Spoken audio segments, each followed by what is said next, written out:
오늘 우리가 읽은 본문은 정직과 또 부지런함에 대한 교훈을 담고 있는 그런 내용입니다. 우리의 믿음은 그저 우리의 마음을 변화시키고 우리의 생각만 변화시키는 것이 아니라 한 사람의 말과 또 행동까지도 변화시키게 되어 있습니다. 만약 믿음이 있다라고 말하면서도 그 삶이 믿음을 갖기 전의 삶과 달라지지 않는다면 그 믿음은 가짜 믿음이라고 할 수 있습니다. 그래서 야고보 사도는 행함이 없는 믿음은 죽은 믿음이다라고까지 이야기한 바가 있는 것입니다. 오늘 본문에서 말씀하는 행함, 우리 믿음의 행함이라고 하는 것은 바로 정직하게 행하는 것, 그리고 부지런하게 행하는 것입니다. 이것을 다른 말로 하자면 우리에게 정말 믿음이 있고 또 그렇게 하나님이 주시는 지혜를 따라 산다, 우리가 그런 믿음의 삶을 산다라고 한다면 우리는 정직하고 또 부지런하게 살 수밖에 없다라고 하는 것입니다. 그리고 더 나아가서 우리 한 사람 한 사람이 그렇게 변화되고 이렇게 믿음으로 산다면 또 어떤 일이 일어나겠습니까? 우리가 하나님을 믿음으로 우리 한 사람 한 사람이 하나님 보시기에 정직하게 또 하나님 앞에서 부지런하게 살아가게 된다면 그런 우리가 모인 공동체가 변화될 것이고 더 나아가서 우리가 사는 이 사회와 세상이 변화될 것입니다. 우선 이 사회가 더 정직한 모습으로 바뀌게 될 것이고 사람들이 편법이나 불법에 기대어 사는 것이 아니라 부지런하게 각자에게 맡겨진 소임들에 충성을 다하며 그렇게 살 것입니다. 그런 면에서 본다면 지금 우리 세대가 살아가는 지금의 이 시대의 모습은 그런 믿음의 모습 혹은 지혜 있는 모습과는 멀리 떨어져 있는 것 같이 보이기도 합니다. 저마다 다른 이들을 속이고 그 속이는 것을 두고 그런 거짓을 두고 그것을 지혜롭다라고까지 말하는 그런 시대 아닙니까? 부지런하게 자기 손의 수고를 통해서 결실을 얻는 것이 아니라 대박을 누리고 한탕을 누리고 한 방을 누리는 그런 마음들이 기승을 부리고 있는 그런 시대라고 하는 것이죠. 이런 시대를 살아가는 가운데 우리 믿음을 가진 자들, 하나님의 자녀로 부름받은 우리들, 하나님의 말씀을 참된 지혜로 붙들고 그 말씀대로 살아가기로 결단하는 우리들은 어떻게 살아야 하는지 오늘 말씀을 통해 함께 묵상해 보기 원합니다. 먼저 우리는 하나님은 공의로운 분이시다라고 하는 것을 기억해야 합니다. 그리고 그런 하나님의 성품을 닮아 부름받은 우리는 그런 하나님의 공의를 이루기 위해 애쓰는 삶을 살아야 할 것입니다. 이것이 하나님이 주신 지혜를 소유한 사람들이 살아야 할 첫 번째 모습입니다. 오늘 본문은 먼저 재판할 때에 정직하게 판결하라 라고 말씀합니다. 특히 재판할 때에 낯을 보이지 말라, 얼굴을 보이지 말라라고 권면하는데 이와 관련된 아주 좋은 예화가 있어서 소개합니다. 일본에 이다구라 시게무라고 하는 훌륭한 재판관이 있었다고 합니다. 이 재판관은 맡은 재판마다 아주 명철하고 또 정직한 판단을 하는 것으로 명성을 얻었는데 한 번은 그 친구가 이 이다구라 시게무에게 명판결을 내릴 수 있는 비결이 무엇이냐라고 물었다고 합니다. 그때 그가 한 대답이 무엇이었냐면 나는 재판할 때 문을 닫고 나 홀로 방에 앉아서 재판을 하는데 문을 닫는 이유는 피고와 원고의 얼굴을 보지 않기 위해서다라고 대답했다고 합니다. 사람의 얼굴을 보면 볼수록 미워지는 사람이 있고요. 또 보면 볼수록 선량해 보이는 사람이 있다는 것입니다. 그러나 내 눈에 미워 보인다고 해서 다 악인이라고 할 수 없고 내 눈에 착해 보인다고 해서 꼭 선량한 사람이라고도 볼 수 없기 때문에 얼굴을 보지 않고 재판을 한다라는 것이죠. 그래서 이때 사심도 없어지고 사실 그대로를 가지고 판단하게 된다라는 그런 말을 했다고 합니다. 물론 우리 중에는 이와 같은 이 재판장의 자리에 앉는 사람은 얼마 없을 수도 있습니다. 그러나 우리 역시 우리의 삶을 두고도 또 우리의 관계 속에서는 얼마든지 재판장의 역할을 할 때가 많습니다. 우리에게도 살아가면서 무수히 많은 판단하는 자리가 있고 또 무수히 많은 판단할 기회가 있고 또 그때마다 우리 판단의 기준이 생깁니다. 그때 우리의 판단 기준이 사람이어서는 안 된다는 것입니다. 또한 내가 보기에 좋아 보이는 어떠한 것이어서도 안 된다라고 하는 것이죠.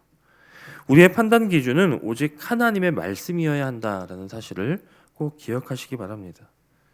우리가 나에게 주어지는 그런 어떤 유익이 되는 것을 기준으로 삼거나 아니면 다른 어떤 누군가의 부탁이나 다른 누군가의 관계를 기준으로 삼는 것이 아니라 공의의 하나님의 말씀을 기준으로 삼고 또 그 기준으로 생각하고 그대로 판단한다면 우리는 우리가 내리게 되는 결정하게 되는 많은 판단의 영역에서 하나님의 길과 반대의 길을 선택하는 그런 잘못들, 그런 실수들을 줄일 수 있게 될 것입니다.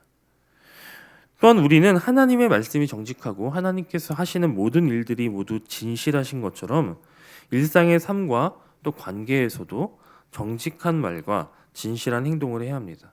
왜냐하면 하나님은 모든 것을 아시기 때문입니다. 우리가 사람을 속이고 또 때로는 스스로를 속일 수 있을지는 몰라도 우리는 절대 하나님을 속일 수는 없습니다. 그래서 우리는 하나님과의 바른 관계를 위해서도 우리의 언행 심사에 있어서 정직하고 진실해야 하는 것이죠. 그리고 우리가 이와 같이 말과 행동에 있어서 정직하고 깨끗할 때 세상은 그런 우리를 보고 참되시고 또 빛되신 거짓이 없으신 예수 그리스도를 보게 될 것입니다. 즉 우리가 이 혼탁한 세상 가운데 그리스도를 드러내고 나타내는 방법은 바로 우리가 이 정직한 삶을 살아가는 데 있다라고 하는 것입니다. 세상이 악하고 불의와 거짓이 판친다고 해서 우리가 낙심하거나 포기하거나 아니면 그들을 따라갈 필요가 전혀 없습니다.